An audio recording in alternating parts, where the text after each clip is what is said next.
army repeatedly despoiled the Ogadeni in the last 2 decades of the 19th century.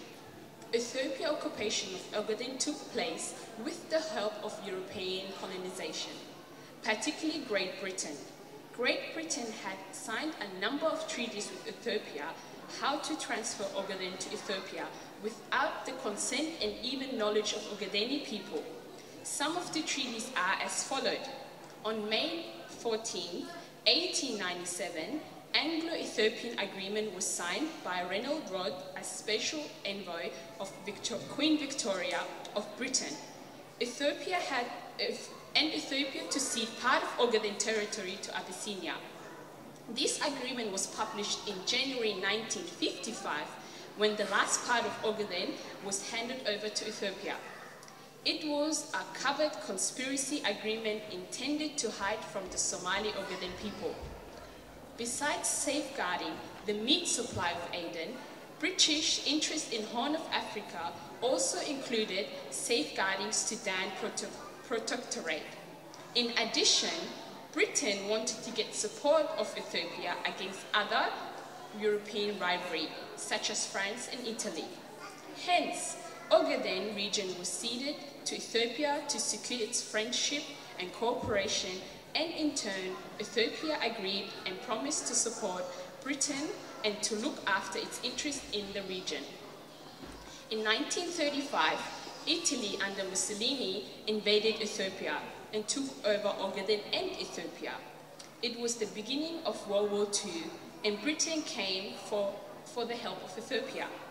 Italy was defeated by Great Britain, and Somalia nation came under British military administration.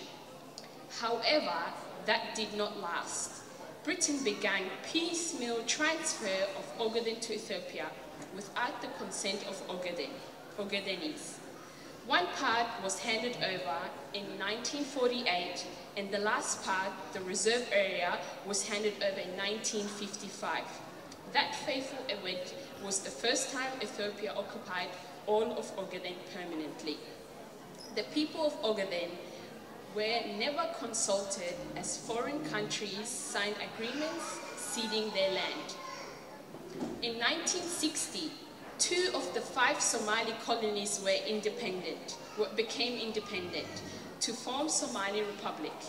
The status of French Somaliland, which is current Djibouti, NFD, and Ogaden did not change.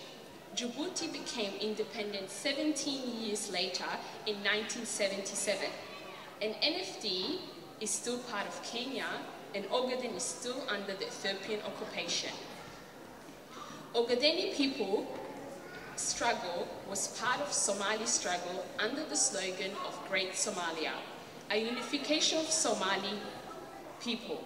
After the independence of Somalia and Djibouti, Ogadeni people continued to wage their liberation struggle, this time for independence and self-determination of Ogadeni people without the precondition of Somali unification.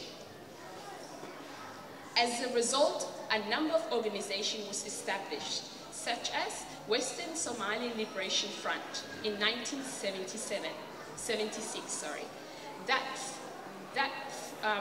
They fought with the support of Somali Republic and took nearly control of all Ogaden before the military intervention of the Soviet and Cuba. By early 1978, Somalia had suffered a devastating military defeat.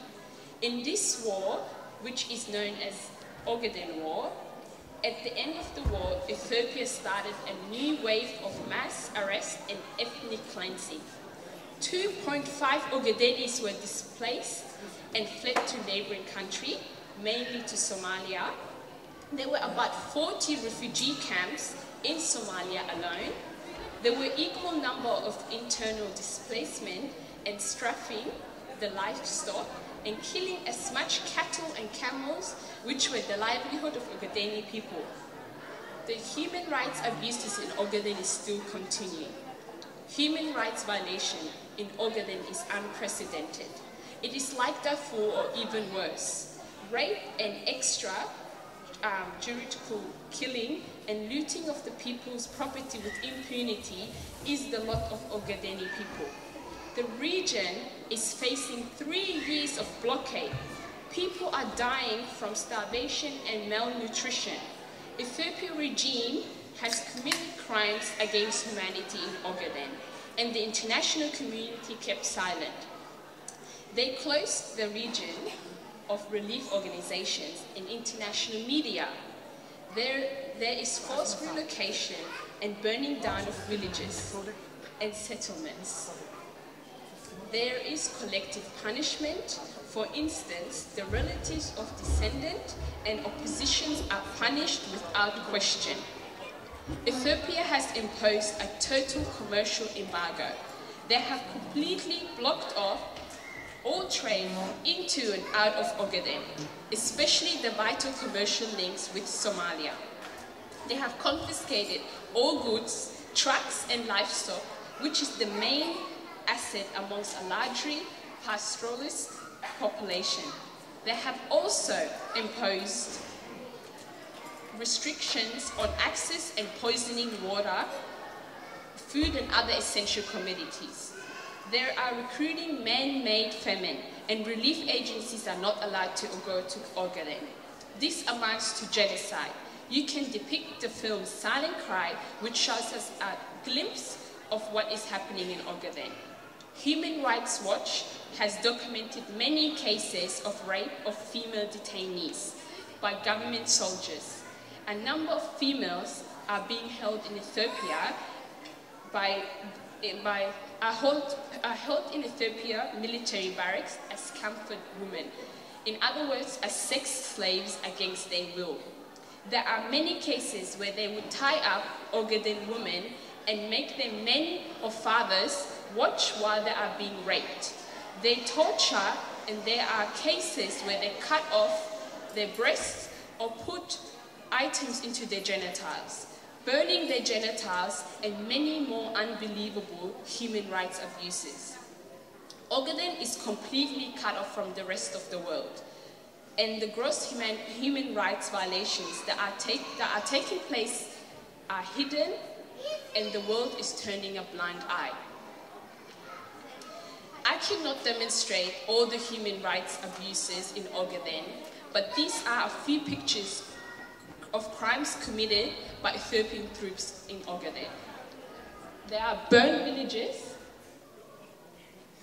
killing of livestock,